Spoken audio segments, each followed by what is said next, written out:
Hi guys, this video I'm going to be talking about my Navigator 335, and yeah, it's been a really cool month for me because I've received the Les Paul from Daniel's guitar, which is kind of my #1 at the moment. But this guitar is really fun as well. This is a all solid 335 copy by a company called Navigator, who reside in Tokyo, Japan, and basically it's from 1995. It costs 750,000 yen. Sounds a lot. It probably equates to maybe £5,000, but that's £5,000 in 1995. So that was, pretty expensive. Pretty, in fact, ridiculously expensive for a guitar back in '95 from Japan. And the reason it's so expensive was obviously it's handmade. And secondly, they've used some really nicely flamed maple, which is actually solid. So it's solid on the back and the front and the sides. And I mean, that's not where all the money's gone really into. The money's gone into the actual handworking and carving and attention to detail. That's really where the money's gone. Although, this is, I guess, sought after wood of some sort. But yeah, so my one fear when I had this guitar was that it was going to sound like a Collins solid body, which I think the Collins have a mahogany back if I'm not wrong, and then they have a flame maple, solid maple top, but they don't sound like a real 335. Whereas this one really does sound like a 335. Like on the Bottom One show, we A/B'd this with a 59, and it really did sound spot on. So.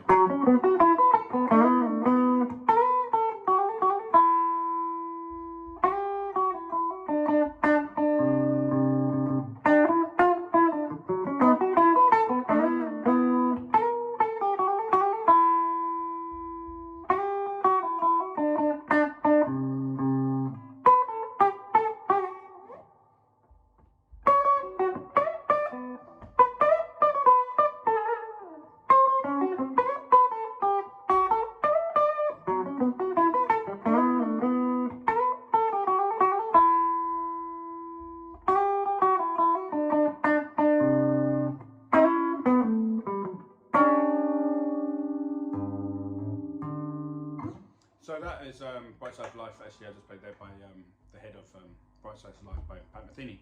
But anyway, oh, by the way, I'm going through a Filmer Sound amplifier, which is basically, I don't know if you can see this, if I just zoom in here.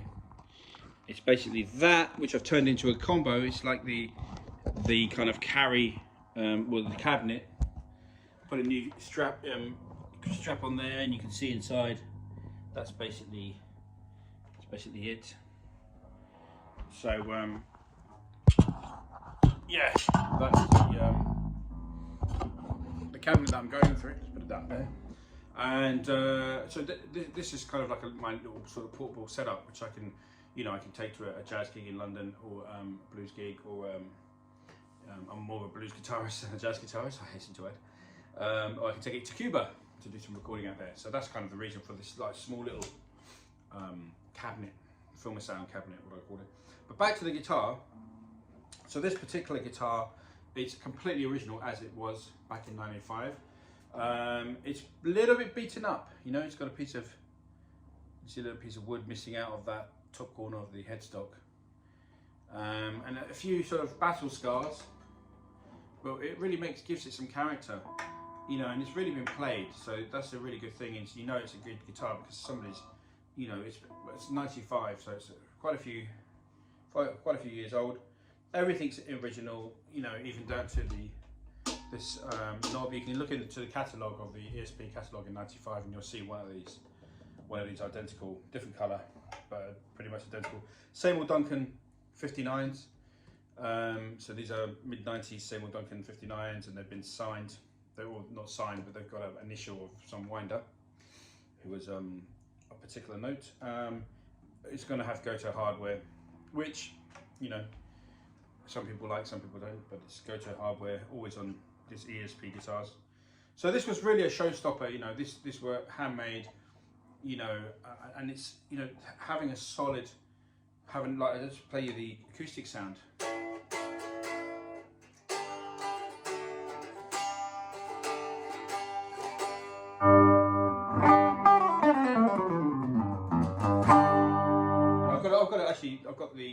running the knob pretty low because the amp's high. I like to kind of nowadays. I'm really into if I'm playing kind of clean blues or jazz, I set the amp high, but then I turn down the volumes on the guitar just to give me a more mellow tone.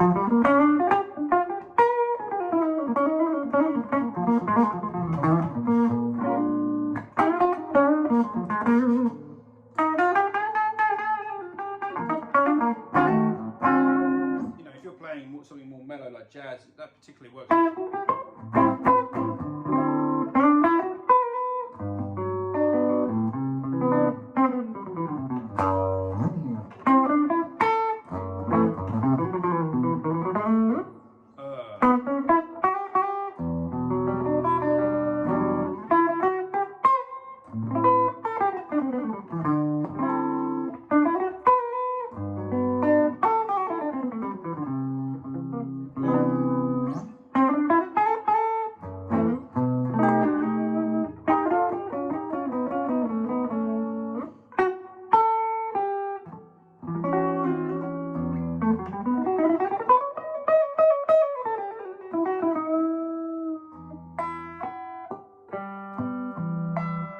So that's kind of like the really nice thing about 335 is that you can get a kind of mellow sound. I mean, it's interesting because one of my biggest heroes is Robin Ford, and he said that he stopped playing them because he played them for a big portion of his early career. Robin Ford and Larry Carlton were the kind of two guys I looked up to.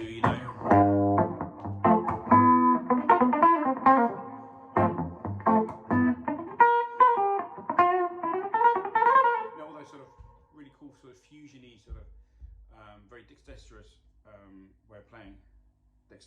Playing with dexterity. Maybe that's a better way of saying it. Of course, he got the change of a nickel. He ain't got no bounce in my shoes.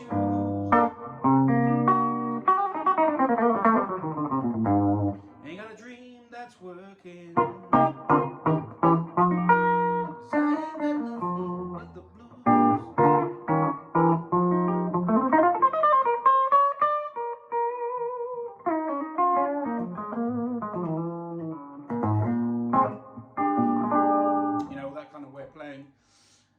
Which would really grab me when I was young guy, and I never had a 335. I've had one maybe 15 years ago. I had a 335 15 years ago, and it was a really good 335. The neck was a little bit too thin. Something was just off with it. I just didn't quite enjoy it. I think, once you get the one, the one that really speaks to you, then that's it. It's an unbeatable guitar. But until that time, I was just not really sold on the 335 because Robin Ford ultimately stopped playing them because he said they sounded dark, and I can really agree with that. There's a bit of a darkness to the tone. It's hard to explain, but sometimes they don't cut through like a Les Paul does. So that's kind of sonically that was my issue with 335s. Whereas like a jazz guitar normally has a spruce top or a maple plied top, but it's kind of a little bit more chimey, kind of 175s, whatever. So that's kind of the reason why I wasn't totally blown away. Because, to sum up, really, I play clean normally on this pickup. I play rhythm, not all the time, but a lot of the time on both pickups. Depends if it's like a funky thing.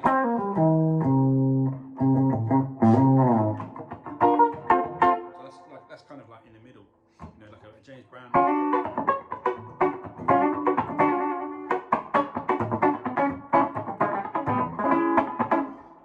It's a really nice sound to get that in the middle sound. Whereas if I'm playing with overdrive,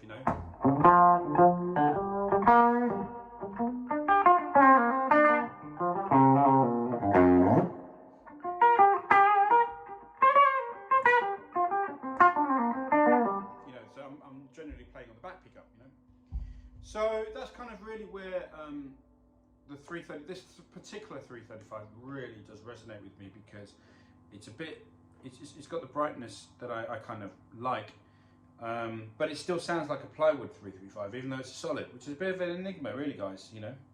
There's no reason why it should sound like a plywood one, but it actually does.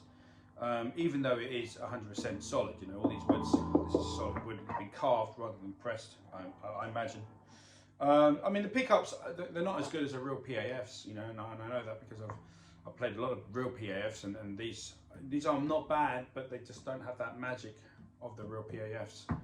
And I'm not sure why that is. I'm not sure why people can't, you know, do a recreation of them, but there you go. Maybe it's a metal. The metallurgy is different nowadays, and maybe they were using poisonous substances or whatever in the past, and they're not allowed to use them now. Who knows? Who knows the reason why? But anyway, but these are not bad. They're not bad pickups. They're not, you know, they do the job. But they're no Alan Dingwall pickups, I can tell you that now. More on which I'll be coming in my next video about Alan's pickups.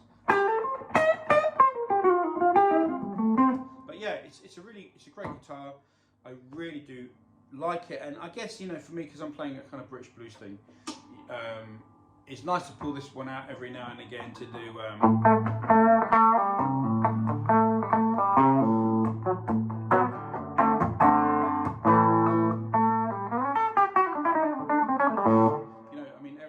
Played it on the final show, in the goodbye show at the Royal Albert Hall, and he famously played a block marker red 335. So that's kind of really why I'm guilty as charged. The reason I've always wanted a red one is because, I don't know, I just love that Chuck Berry, you know, the Chuck Berry kind of look, the Eric Clapton thing, and you know, just a red for 335. It's got to be red for me. You know, the Sunburst ones look just a little bit boring, a little bit old man.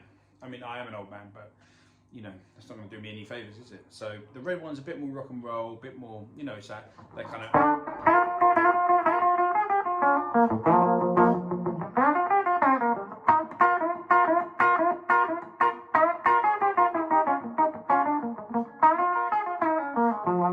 So that's really it. So just to sum up, guys, in this video, the reason I love these guitars is because it's really in the middle of jazz and blues, you know.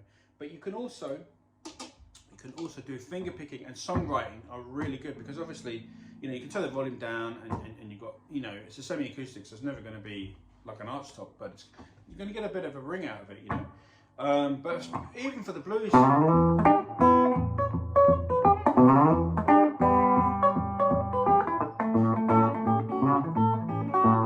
that sounds better than playing that on a telly or a Strat, you know.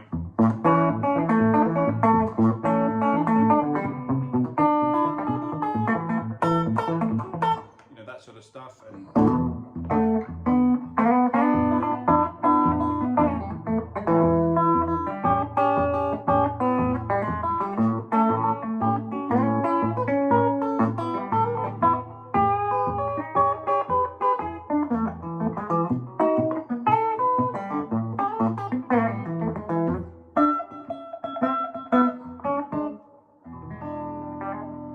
so really, it's just a great versatile guitar. You can pretty much play, you know, when people say it's a versatile guitar, it's kind of become cliched, but it's somewhat is. You know, it can't do everything, but it can pretty much do most things. The one downside is they're a little bit bigger, so you need a particular case to carry it in. I mean, I hate carrying things in hard cases, but I guess you have to when you're flying away. But you know, just, you know, going to a little gig or something, you want to have a soft case, then you need a bigger one, obviously, to take this one in. It's a small sacrifice, because you're going to get a lot of tone out of this, and it's really are great guitars, you know. And just my favorite. I kind of really going towards, in my old age, I'm really going towards guitars with F-holes at the moment, and you know, that kind of just some air inside the guitar. That's kind of really, you know, I think you can't really beat a Les Paul or a Strat or a Telly for the solid wood, or an SG, like a solid guitar. But you know, once you've got those guitars, you know, it's really nice to have a selection of guitars with, you know, that kind of breathe, and you know, you turn the volume down, you know, and you got a bit of a, you can write some songs, you know, you can write, you can strum some chords and you can sing, and it's just loud enough for you to you know, write some songs or sing some Beatles songs or whatever, you know.